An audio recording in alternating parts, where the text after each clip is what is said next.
आज 17 मई से अधिक मास प्रारंभ हुआ है जो 15 जून तक चलेगा।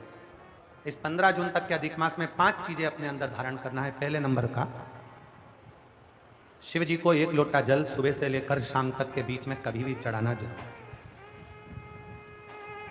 दूसरा, शंकर जी के मंदिर में या बेलपत्री के नीचे या तुलसी के क्यारे के पास में एक दीपक अवश्य लगाएं। चाहे सुबह लगाएं चाहे शाम को लगाएं, तुम्हारी मर्जी पड़े तब।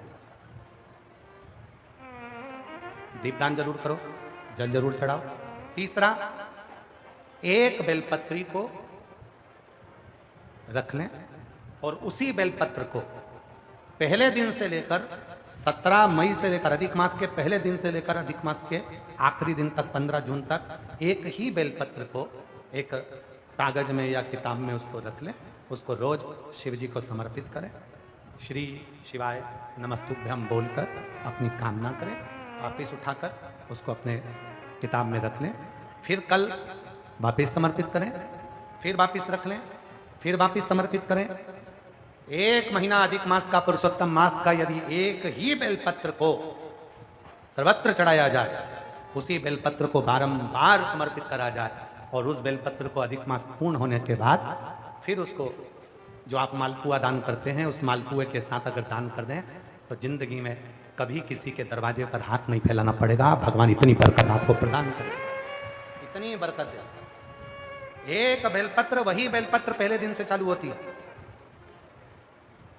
किसी भी शिवलिंग पर, चाहे पार्थिव पर चढ़ा लो, आप चाहें तो अपने, हम गुरुजी हम वहां पर नहीं है, हम कथा में रहते हैं, हम कथा सुनने जाते हैं, तो हम कहाँ चढ़ाएं? एक कंकर उठाओ, पार्थिव पे चढ़ाओ, पेड़ के नीचे पार्थिव बनाया, उसी पे चढ़ा के रख ली। फिर उसी को बेलपत्र को, उसी बेलपत्र को बारंबार पूरे अधिक मास के महीने में 1 महीने तक उसी बेलपत्र को चढ़ाना है, उसी को रखना है। फिर आखिरी दिन जो अधिक मास पूर्ण होगा उस दिन उस बेलपत्र को मालपुए पे रखकर शिव जी को चढ़ाकर लेके आना पहले, फिर मालपुए पे रखना और उसको रखकर फिर भगवान उस मालपुए को तुम दान।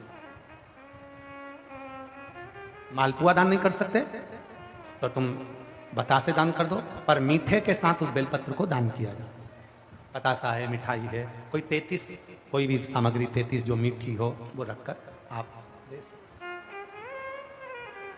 कभी किसी के दरवाजे पर कितनी भी मुसीबत आ जाए, कितना भी दुख आ जाए, कितनी भी तकलीफ आ जाए, कितना भी कष्ट आ जाए, कितना भी कष्ट आ जाए, आपको किसी के आगे हाथ नहीं फैलाना पड़ेंगे। लक्ष्मी की व्यवस्था स्वयं मेरा कुबेरेश्वर महादेव, मेरा महाकाल राजा, मेरा विश्वनाथ स्वयं एक बेल वही चलना। 5 चीजें करना है आपको। पहले नंबर पर जम के बोलो जल, दूसरे नंबर पर दीप, तीसरे नंबर पर बेलपत्र, चौथे नंबर पर भगवान शंकर के मंदिर में नंदी के दोनों सींगों के बीच में से शिव के शिवलिंग का दर्शन।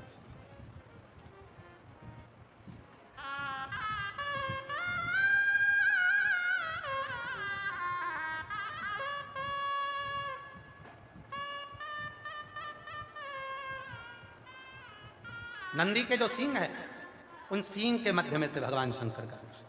क्यों? इसलिए अगर पुरुषोत्तम मास में, अधिक मास में हम नंदी के दोनों सींगों के बीच में से शंकर के शिवलिंग का दर्शन कर लेते हैं तो अपने अंतिम सांस तक शरीर के अंदर कोई बड़ी बीमारी कभी नहीं आती, कोई गंभीर बीमारी कभी नहीं। क्योंकि ज्येष्ठा का अधिक आया है। ज्येष्ठा का जो अधिक होता है उसमें अगर सींग, दोनों सींगों के बीच में से शिव के शिवलिंग का दर्शन करिए, शरीर में कभी कोई बड़ी बीमारी, ऐसी बीमारी नहीं आएगी जिसका इलाज है ही नहीं। रोगी रहे होकर, कष्ट भोग कर शरीर को नहीं त्याग, बहुत बड़ी बीमारी के साथ शरीर का त्याग नहीं करो। चौथा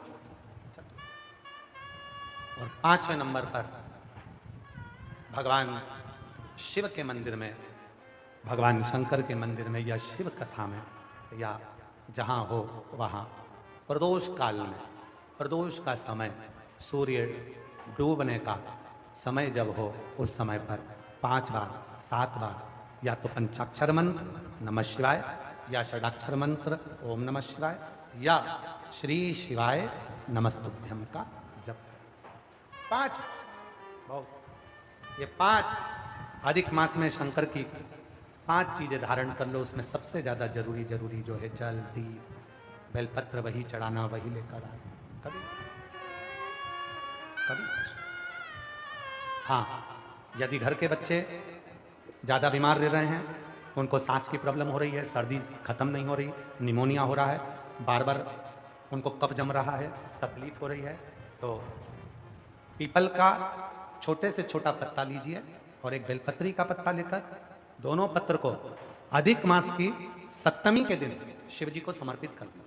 पिपलेश्वर महादेव का नाम लेकर उसको समर्पित करिए। उन दोनों को उठाकर लेकर जाओ, उन दोनों को जहां बच्चा रहता है उस घर में किसी भी स्थान पर उसको रख दीजिए। उसकी जो कफ जमना है, जो निमोनिया है, वो धीरे धीरे समाप्त होना प्रारंभ हो जाता है। सप्तमी तिथि अधिक मास, इसके सिवा नहीं होगा, वो अधिक मास के सिवा वो हो ही नहीं सकता, केवल अधिक मास। अधिक मास की सप्तमी तिथि को पीपल का पत्ता, छोटा छोटा ही बेलपत्र का पत्ता समर्पित करना। नाम लेना है पिपलेश्वर महादेव। क्या नाम है? जम के बोलिए जरा, पिपलेश्वर महादेव।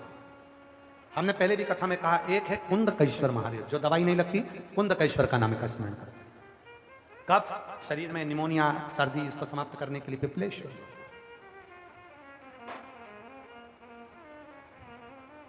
पिपलेश्वर महादेव शिव कथा का पार्वती मैया का यह पवित्र चरित्र कह रहा। वरदान किसी को भी मिले, आशीर्वाद नहीं मिल सकता। थोड़ा तब कर लीजिए, वरदान मिल जाएगा, आशीर्वाद नहीं मिलेगा।